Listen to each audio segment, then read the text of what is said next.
Hey guys, welcome back to the channel. So today we'll be talking about chapter 11, which is about immunity. So the first part, or the first lesson that we'll have is about phagocytes, and we'll talk about phagocytosis as well. So um, as per the last video that I've made, I'll be breaking this chapter down into 2 to 3 videos as well, because this chapter is also quite massive, and it will just be better for your understanding. So let's begin. So the first part of this chapter, we'll talk about important terms as usual. So antigens. Antigens are protein receptors or substances which are foreign to the body.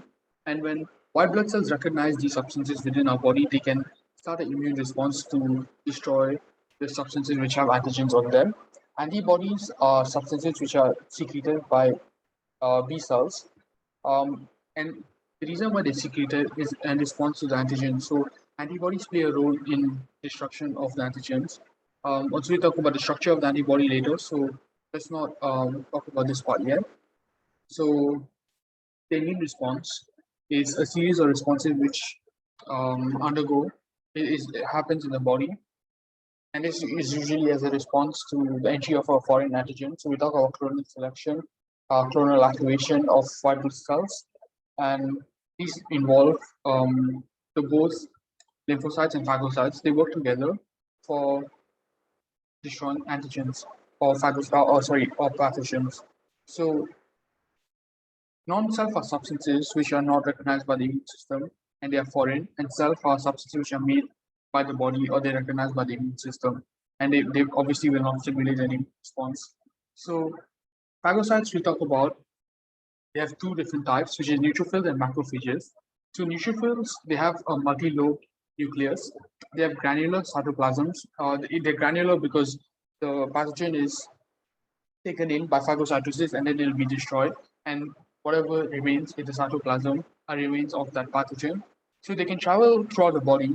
They can squeeze through the small capillaries in our body to patrol tissue spaces. They are usually short-lived and they're also made in the bone marrow. While macrophages, they're usually larger than neutrophils. Their nuclei is bean-shaped or bilobed, unlike neutrophils having a multi-lobed nucleus. They have a granular cytoplasm. They can squeeze out of the capillaries, and they usually settle near organs, for example, like the spleen. They are also made in the bone marrow, and they travel in the blood as a monocyte, and they will develop into macrophages once they travel throughout the body and find where to settle. They are also considered to be long-lived, unlike neutrophils, which are usually shorter-lived.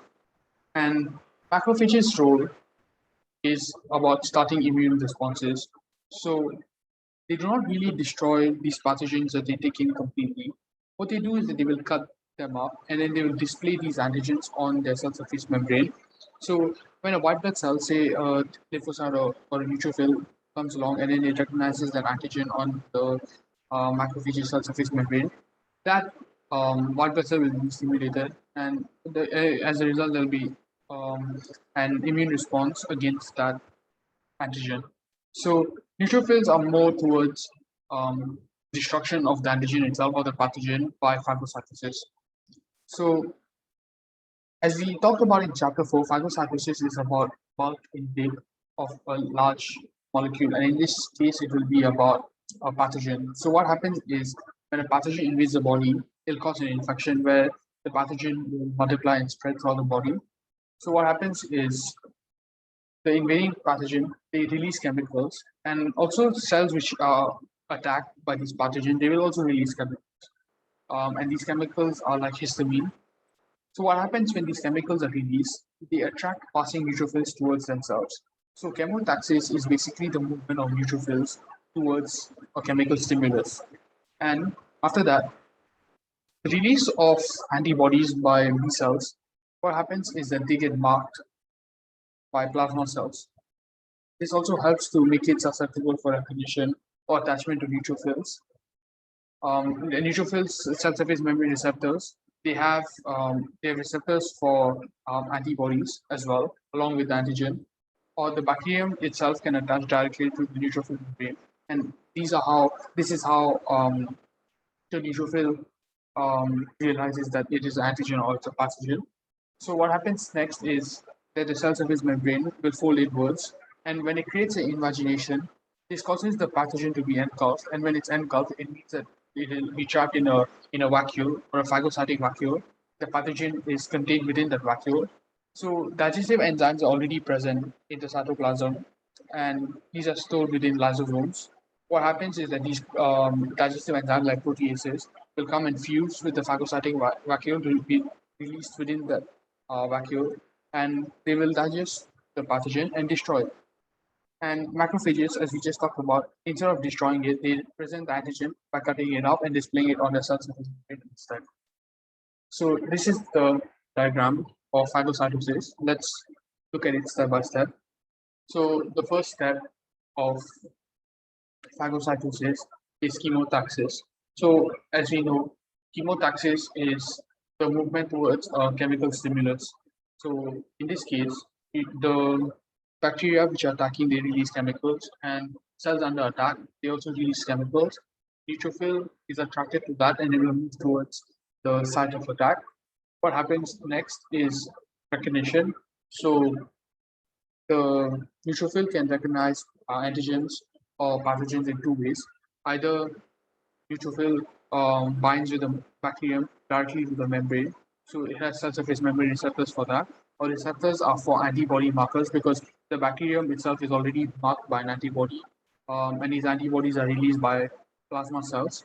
And then there's endocytosis or creation of invagination, taking the bacteria inside the cytoplasm and containing it in a phagocytic vacuole. So lysosomes contain digestive enzymes as we studied in chapter 1, and when this fuses with the phagocytic vacuole, the digestive enzymes are secreted in phagocytic vacuole, and the digestive enzymes will break down the structure of the pathogen, causing it to be killed or to be destroyed. So, and the last step is killing and digestion, as I mentioned. So this concludes um, the different types of phagocytes, and we also learned about phagocytosis.